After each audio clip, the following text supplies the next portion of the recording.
Welcome everybody. Today we are here to see how to choose and to set up the perfect Sidemount for you. Today we have Joram, who is usually behind the camera, but I decided to drag him in front of it just for a moment, just to say hi, because without Joram I couldn't do any of this, okay? So I'm gonna leave a link in the description also to see where they can see your work, okay? And then I want to introduce you to a little friend. Thank you, guys. Now he's gonna go behind the camera to make sure that I don't mess this thing up, which I probably will. This is our model for today. His name is Manny Queen, you know, because it's a mannequin. To choose and set up your side mount, you have to follow 3 steps. Number 1, you have to decide what kind of dives you want to do with it. Cave or ocean, just using your 2 main tanks. Most side mount can do that. Maybe you want to go for multi-stage diving, where you want to carry 4, 5, 6, 7 tanks. So you need a lot of lift. Or maybe you want to have a side mount that can also go into very small restrictions where you remove your tanks, and you want to have a system that is very low profile, you almost don't feel that you have it on. The step number 2, you're gonna choose the side mount according to the mission that we just talked about. And we have to consider the lift of the wing. If we are very, very small people, the wing can almost wrap around us completely and is not gonna be, you cannot use it very well. You're gonna have a smaller wing, but it's also gonna have less lift. Now, if you use a dry suit, you can compensate part of the lift with the suit, but this is a decision that you're gonna have to take. And then we have to consider the options to adjust it. Specifically, we speak about the plates. Do you have 2 separated back plates that we can move according to our body height, or is just one bulky soft plate that the distance between the shoulder straps and the waist strap cannot change? Very important. Number 3 is when we actually go to set it up and configure it for our needs. When it's time to set up the equipment, we have to follow 2 rules. Number 1, you have to understand what you cannot change. You cannot change your body, you cannot change the lift of the wing, and you cannot change the mission, not anymore. You already bought the side mount for a specific purpose, and that's gonna be what you're gonna use it for.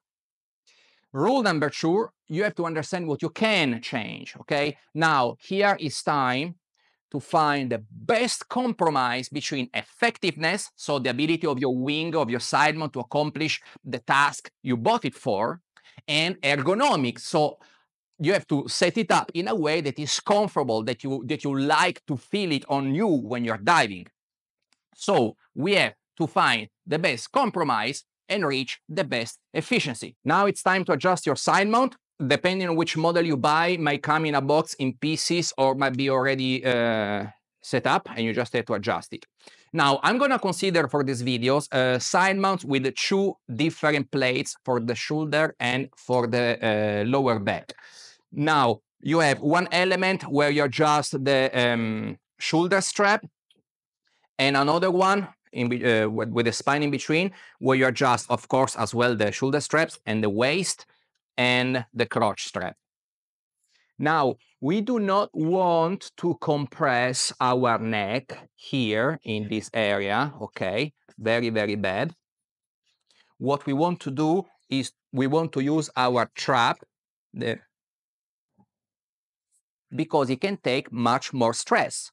So, especially if we carry a lot of stages, so they're gonna pull us from the straps. If this is too close to our neck, it's gonna compress it here, as you can see. Instead, if I put the plate a little bit lower, look what happened. You see, now we are working on the trap.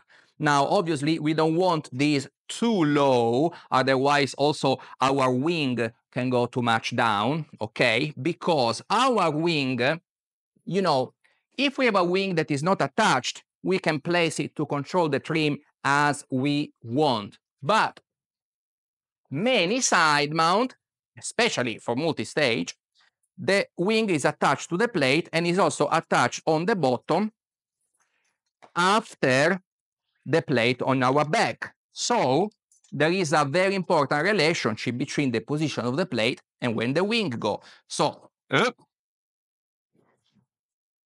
if we have the wing too high, we have too much lift on the top and we compress our neck. If we put the wing too low, it's okay for our neck because it's not going to be compressed, but the wing is too low on our butt. So we need a good balance.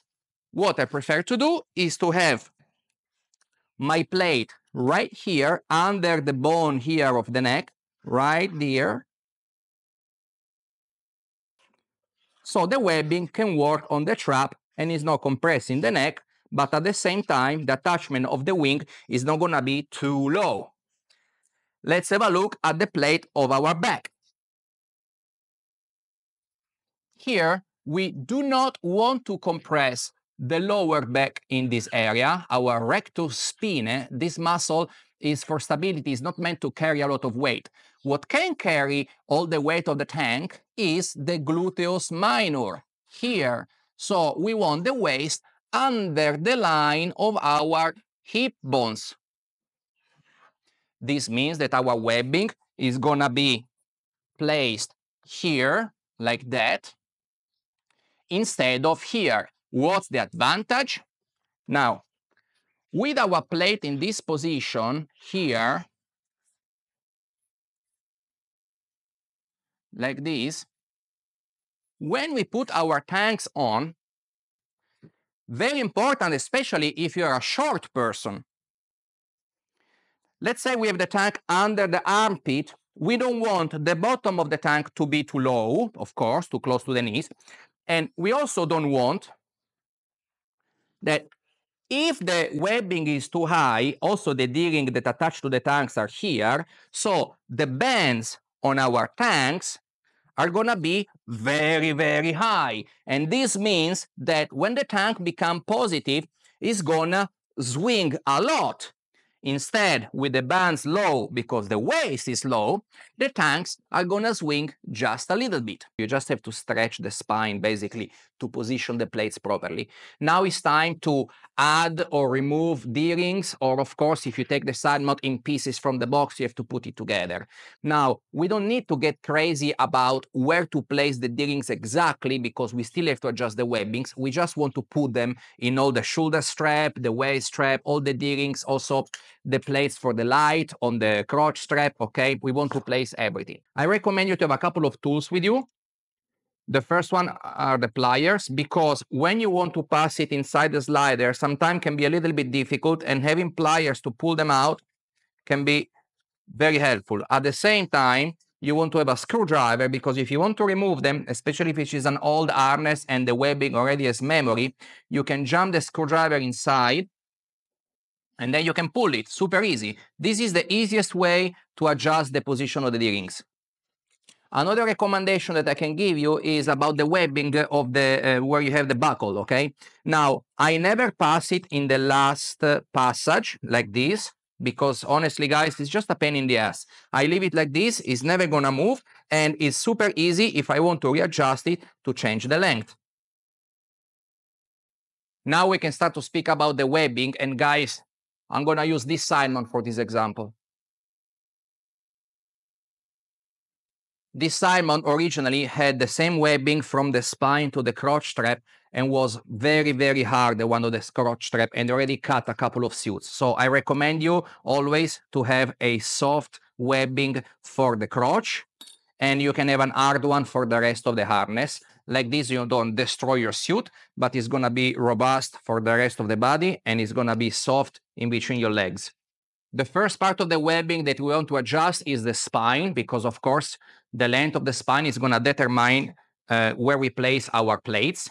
Now, when we adjust the length of the spine, we also have to adjust the straps of the shoulder, because the longer the spine gets, the longer we must make also the shoulder. The easiest part to adjust is gonna be the waist strap, because even if it is too long, it's gonna be folded inside the buckle, and the exceeding part under the buckle is just gonna be hidden under the waist. The last part that we are gonna adjust is gonna be the crotch. If you have a plate very low on your back, the crotch strap is gonna be very, very short, much shorter than what you used to have, for example, if you used to dive back mount. Let's put the Sidemount on Manny, and let's see what adjustment we will have to do.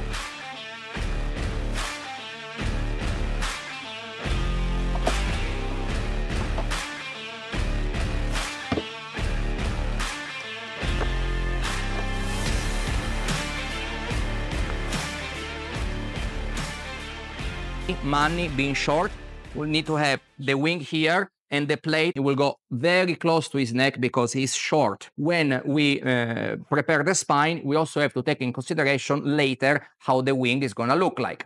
And we can also see a lot of slack on the spine because, of course, this is my Sidemount and Manny is a little bit shorter than me. So definitely we will have to make the spine shorter.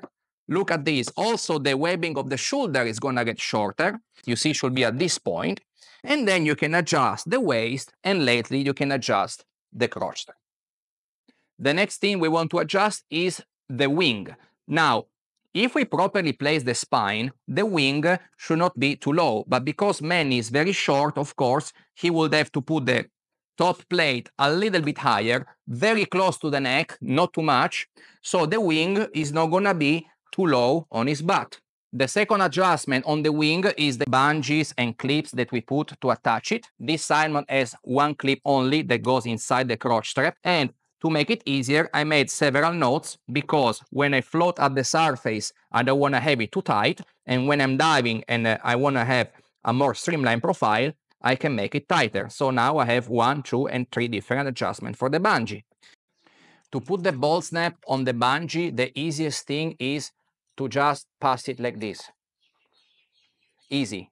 Because when you're not using the Sidemount, this part of the bungee is not going to be stressed.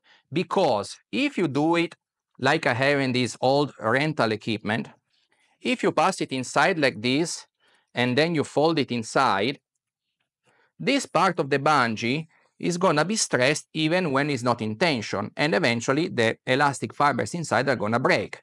That's why this solution is much better. Now I want to show you which kind of knots you can do to hold the bungee loop in the webbing like in this model of Sidemount, but because here is very small and it's all black, I prefer to show it to you here. Let's pretend that this part of the webbing now is this one in the wing, and let's pretend that this rope is the bungee. I pass it inside. Of course, I already put the clip just inside like this. Now, the other extremity of the rope, I'm going to put it inside from the other side. We are going to make one knot on the rope like this, and another rope on the knot, another knot on the rope on the other side, and then we are just going to pull it. When we go to pull the rest, this one is going to stay here, hidden inside the webbing, and when we are diving, it's going to look like this, super clean, with no possibility that this is going to snag on something in the cave.